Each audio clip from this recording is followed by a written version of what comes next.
2010 ب3-2 وفاز بكأس الكونفدرالية.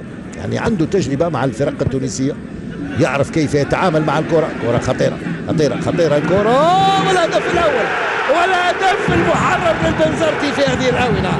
الهدف المحرر للبنزرتي من علي مشاني، المدافع الأوسط يحرر أنصار البنزرتي في هذه اللقطة. الهدف القاتل في الدقيقة الأخيرة من المباراة، هدف بدون شك سيؤهل النادي البنزرتي إلى المربع الذهبي في هذه الآونة. فرصة كانت رائعة جدا، عملية طيبة من الحرباوي على الجهة اليسرى.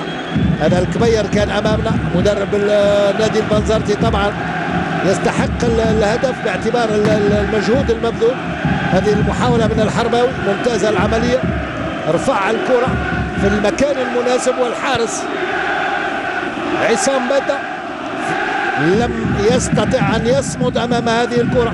صمد أمام الكرات الصعبة، لكن هذه الكرة كانت الأصعب وكانت الأقوى وكانت الأيسر بالنسبة للمدافع الأوسط علي مشاني. استطاع أن يحرر الجماهير في ملعب بنزرت في هذه الأمسية. إذن 1-0 لصالح النادي البنزرتي. الوقت الرسمي انتهى، الوقت البدل الضائع.